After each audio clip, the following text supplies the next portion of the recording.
शुभ सकाल आज 21 सेप्टेम्बर शनिवार चलतु जानिबा आज गुरुत्वपूर्ण खबर। जदि एपर्यंत आपण मैंने भिडियो को लाइक करना भिडियो को लाइक कर चैनल को सब्सक्राइब करी कमेंट माध्यम जनातु आपण मैंने भिडियो केउ जिल्ला देखुंती। चलतु एवं डेरी न करी खबर उपर नजर पकाइबा। सारा राज्य में सुभद्रा योजना को नहीं खूब उत्साह देखा जाइछि। वर्तमान ओडिशार उपमुख्यमंत्री प्रभाती परिडा आउ एक खुशी खबर देइछंती। एही 5000 टंका पर मध्य बोनस टंका देवे सरकार। सुभद्रा योजना रे हिताधिकारी आहुरी 500 टंका लेखाए बोनस पाई परिबे। लक्ष लक्ष महिलांक अकाउंट को एही योजनार प्रथम किस्ती टंका पहुंची सारिछि। परवर्ती खबर एएसआई पक्षरु आज ठारू 3 दिन श्रीमंदिर रत्न भंडार वैश्विक सर्वे अनुष्ठित हेबो। दिन 2टा संध्या 6टा जाए सर्वे पाई समय स्थिर होईछि।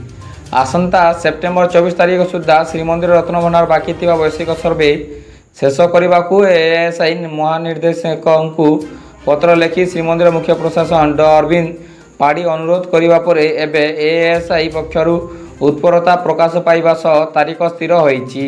परवर्ती खबर 3 दिनिया निज जिला गस्तरे मुख्यमंत्री मोहन माझी 22 तारीख पर्यंत 3 दिन धरी मुख्यमंत्री केन्दुझर जिला गस्तर जाइछंती मुख्यमंत्री। यापर सर्किट हाउस ठारे मध्याह्न भोजन पर 2:50 समय हेलिकॉप्टर जोगे झुंपुरा जिबे। परवर्ती खबर आसंता सेप्टेम्बर 23 तारीख सोमवार मुख्यमंत्री विभिन्न जन अभियोग शुणाणी करिवे। जनशुणाणी पाई गुरुवार ठारू ऑनलाइन पंजीकरण आरंभ होईछि। जनशुणाणी वेबसाइट किंबा जनशुणाणी मोबाइल एप्लिकेशन माध्यम पंजीकरण करा जायछि। सर्वाधिक 1000 पंजीकृत आवेदनकारी 23 तारीख पूर्वाह्न 11टारू मुख्यमंत्री को साक्षात कर अभियोग जणाई पारिबे। भुवनेश्वर स्थित यूनिट 5 सरकारी बासगृह नंबर VIIMR 4 ठारे एही जनशुणाणी हेबो।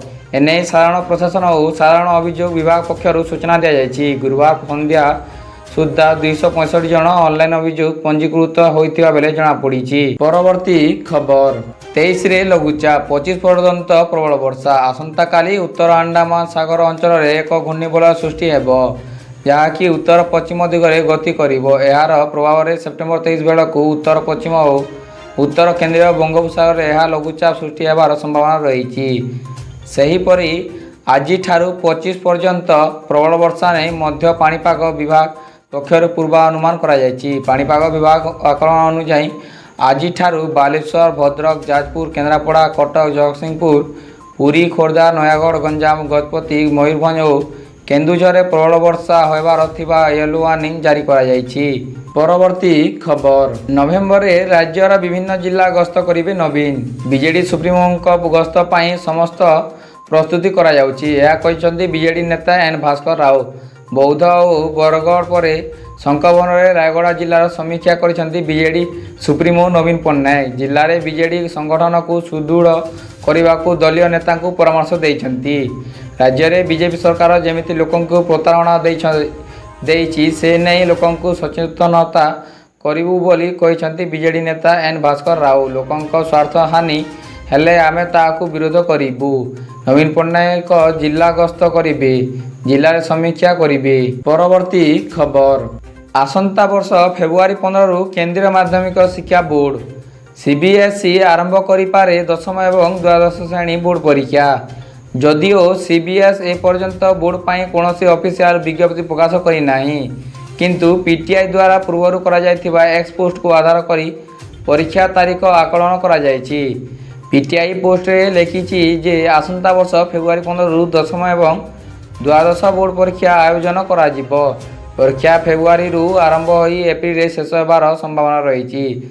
2023 रु CBSE फेब्रुआरी 15 रे बोर्ड परीक्षा आयोजन करूछि। परवर्ती खबर एबे मध्य सीएम किसान योजना रे जोड़ी पारिबे चासी।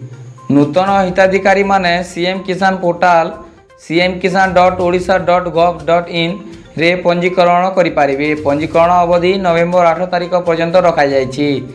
एही योजना माध्यम रे चासी भौणी और भाई माने 2000 टंका लेखाए 2टी किस्ती रे वार्षिक 4000 टंकार आर्थिक सहायता पाई पारिबे।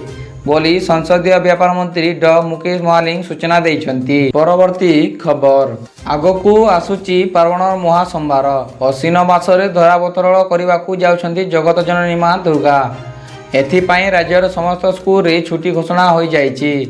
ଆସନ୍ତା ଅକ୍ଟୋବର ମାସ 1 ତାରିଖରୁ ସ୍କୁଲ ଛୁଟି ପାଇଁ ଘୋଷଣା ହୋଇଛି। ଲଗାତାର 15 ଦିନ ପାଇଁ ଏହି ଛୁଟି ଉପଭୋଗ କରିପାରିବେ ସ୍କୁଲର ଛାତ୍ରଛାତ୍ରୀ। ସମସ୍ତ ଶିକ୍ଷାନୁଷ୍ଠାନରେ ଛାତ୍ର ମହୋତ୍ସବ ପାଳନ କରିବା ପାଇଁ 14 ଦିନର ଛୁଟି ଦେଇଛନ୍ତି ସରକାର। ଅକ୍ଟୋବର 1 ତାରିଖରୁ 14 ତାରିଖ ପର୍ଯ୍ୟନ୍ତ ସ୍କୁଲ ଛୁଟି କରିବାକୁ ଘୋଷଣା କରାଯାଇଛି। ଆଗାମୀ ଦଶହରା ପର୍ବ ପାଇଁ ଶିକ୍ଷା ବିଭାଗ ତରଫରୁ ଶିକ୍ଷାନୁଷ୍ଠାନଗୁଡ଼ିକରେ ଛୁଟି ଘୋଷଣା କରାଯାଇଛି। ପରବର୍ତ୍ତୀ ଖବର, ଭାରତରେ 20 ସେପ୍ଟେମ୍ବର ଶୁକ୍ରବାର ଆଇଫୋନ୍ 16ର ବିକ୍ରି ଆରମ୍ଭ ହୋଇଛି। ଆପଲ୍ ସେପ୍ଟେମ୍ବର 9 ତାରିଖ ଆଇଫୋନ୍ 16 ସିରିଜ୍ ଲଞ୍ଚ କରିଥିଲେ।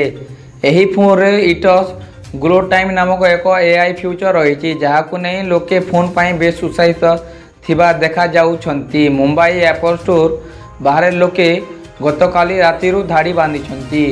ମୁମ୍ବାଇ ବିକେସିରେ ଆଇଫୋନ୍ ପାଇଁ ଲୋକେ ଧାଡ଼ି ଛିଡ଼ା ହୋଇଥିବା ଦେଖାଯାଉଛନ୍ତି। ପରବର୍ତ୍ତୀ ଖବର, ନାସା ଏକ ସତର୍କ ସୂଚନା ଜାରି କରିଛି। କହିଛି ଯେ ଘଣ୍ଟା ପ୍ରତି 5318 କିଲୋମିଟର ଭୟଙ୍କର ବେଗରେ ପୃଥିବୀ ଆଡ଼କୁ ଗତି କରୁଛି। ଆଷ୍ଟ୍ରୋଏଡ୍ ଏକ ଆକାଶ ସ୍କାଇପର ପୃଥିବୀ ନିକଟରେ ଅତିକ୍ରମ କରିବାକୁ ଯାଉଛି। ଏହି ଆଷ୍ଟ୍ରୋଏଡ୍ ବ୍ୟାସ ପ୍ରାୟ 510 ଫୁଟ ଅଟେ। ନାସା ଏହି ଗ୍ରହଟି ବୁଧବାର ଅର୍ଥାତ୍ ସେପ୍ଟେମ୍ବର 18ରେ ପୃଥିବୀ ନିକଟତର ହୋଇଥିବ। ଏହି ସମୟ ମଧ୍ୟରେ ଏହା ଲକ୍ଷ ମାଇଲ ଅର୍ଥାତ୍ ପୃଥିବୀଠାରୁ ପ୍ରାୟ 35,805 କିଲୋମିଟର ଦୂରରେ ରହିବ। ପରବର୍ତ୍ତୀ ଖବର, ଶୁକ୍ରବାର ଦିନ କ୍ରମାଗତ ଦ୍ୱିତୀୟ ଦିନ ପାଇଁ ଘରୋଇ ଷ୍ଟକ୍ ମାର୍କେଟ ନୂତନ ରେକର୍ଡ ସୃଷ୍ଟି କରିଛି। ବ୍ୟବସାୟକୁ ଧୀର ଆରମ୍ଭ କରିବା ପରେ ଅଳ୍ପ ସମୟ ମଧ୍ୟରେ ବଜାରରେ ଏକ ଜବରଦସ୍ତ ରାଲି ରେକର୍ଡ ହୋଇଥିଲା ଏବଂ BSE ସେନ୍ସେକ୍ସ ଇତିହାସରେ ପ୍ରଥମ ଥର ପାଇଁ 84,000 ମାର୍କ ଅତିକ୍ରମ କରିଛି। ପରବର୍ତ୍ତୀ ଖବର, ସୁପ୍ରିମକୋର୍ଟ ୟୁଟ୍ୟୁବ୍ ଚ୍ୟାନେଲ ଶୁକ୍ରବାର ହ୍ୟାକ୍ ହୋଇଯାଇଛି। ଏଥିରେ କ୍ରିପ୍ଟୋକରେନ୍ସି ସହିତ ଜଡ଼ିତ ବିଜ୍ଞାପନ ଦେଖିବାକୁ ମିଳିଛି। ଏହା ଆମେରିକୀୟ କମ୍ପାନୀ ରିପଲ୍ ଲ୍ୟାବ୍ସ ଦ୍ୱାରା ବିକଶିତ ହୋଇଥିବା କ୍ରିପ୍ଟୋକରେନ୍ସି ସହ ଜଡ଼ିତ ଥିଲା। ହ୍ୟାକ୍ ହୋଇଥିବା ଚ୍ୟାନେଲରେ ଏକ ଖାଲି ଭିଡ଼ିଓ ପ୍ରସାରିତ ହୋଇଥିଲା। ପରବର୍ତ୍ତୀ ଖବର, ମୁଖ୍ୟମନ୍ତ୍ରୀ ମୋହନ ଚରଣ ମାଝୀ ନୂଆ ଠିକଣାରେ ଅଭିଯୋଗ ଶୁଣାଣି କରିବେ। ମୁଖ୍ୟମନ୍ତ୍ରୀ ଅଭିଯୋଗ ଶୁଣାଣିର ନୂଆ ଠିକଣା ହୋଇଛି VIIMR4। ଏନେଇ ସାଧାରଣ ପ୍ରଶାସନ ଓ ସାଧାରଣ ଅଭିଯୋଗ ବିଭାଗର ଅତିରିକ୍ତ ମୁଖ୍ୟ ଶାସନ ସଚିବ ସୁରେନ୍ଦ୍ର କୁମାରଙ୍କ ପକ୍ଷରୁ ସୂଚନା ମିଳିଛି। ବିଜ୍ଞପ୍ତି ଅନୁସାରେ ପୂର୍ବ ସରକାରୀ ବାସଗୃହ ନମ୍ବର VIIMR3 ପାଖରେ ଥିବା VIIMR4ରେ ମୋହନ ସରକାର ଆଗାମୀ ଦିନରେ ଅଭିଯୋଗ ଶୁଣାଣି କରିବେ। ପରବର୍ତ୍ତୀ ଖବର, ପ୍ରତିବର୍ଷ ଭଳି ଚଳିତ ବର୍ଷ ମଧ୍ୟ ପ୍ରଧାନମନ୍ତ୍ରୀଙ୍କୁ ଦେଶ ବିଦେଶରୁ ମିଳିଥିବା ଉପହାରକୁ ନିଲାମ କରାଯିବ। ପ୍ରଧାନମନ୍ତ୍ରୀ ନରେନ୍ଦ୍ର ମୋଦିଙ୍କୁ ମିଳିଥିବା ଉପହାର ନିଲାମ ହେବା ଆରମ୍ଭ ହୋଇଛି। ଅକ୍ଟୋବର ପର୍ଯ୍ୟନ୍ତ ହେବାକୁ ଥିବା ଏହି ନିଲାମ ପ୍ରକ୍ରିୟାରେ ପ୍ରଧାନମନ୍ତ୍ରୀଙ୍କର 600ରୁ ଅଧିକ ଉପହାରକୁ ସର୍ବସାଧାରଣ କିଣିପାରିବେ। ପ୍ରଧାନମନ୍ତ୍ରୀ ଦେଶବାସୀଙ୍କୁ ନିଲାମ ପ୍ରକ୍ରିୟାରେ ସାମିଲ ହେବା ସହ ସାରା ଦୁନିଆରୁ ମିଳିଥିବା ଉପହାରକୁ କିଣିବା ପାଇଁ ସାମିଲ ହେବାକୁ କହିଛନ୍ତି। ଉପହାର ସହ ମିଳିଥିବା ସ୍ମାରକୀ ମଧ୍ୟ ନିଲାମ କରାଯିବ। ପରବର୍ତ୍ତୀ ଖବର, ଏଣିକି SHG ମହିଳାମାନେ ଉଡ଼ାଇବେ ଡ୍ରୋନ୍। ମହିଳାଙ୍କୁ କେନ୍ଦ୍ରର ଏକ ବିଶେଷ ଯୋଜନାରେ ଦିଆଯିବ ଡ୍ରୋନ୍। ଏହାକୁ କୁହାଯାଇଛି ଡ୍ରୋନ୍ ଦିଦି। ଏହି ଯୋଜନାରେ ମହିଳାଙ୍କୁ 8 ଲକ୍ଷ ଲେଖାର ଫାଇଦା ଦେବାକୁ ଯାଉଛି। ଏଥିରେ ଦେଶବ୍ୟାପୀ 14,500 SHGଙ୍କୁ ଡ୍ରୋନ୍ ଦିଆଯିବ। କେନ୍ଦ୍ର କୃଷି ମନ୍ତ୍ରାଳୟ ମୁତାବକ ଏହି ଯୋଜନାର ଡ୍ରାଫ୍ଟ ପ୍ରସ୍ତୁତ ହୋଇସାରିଛି। 3 ମାସ ଭିତରେ 3,000 ଡ୍ରୋନ୍ ବଣ୍ଟନ କରାଯିବ। ଚଳିତ ମାସ ଭିତରେ ସବୁ ରାଜ୍ୟକୁ ଏନେଇ ନିର୍ଦ୍ଦେଶ କରାଯିବ।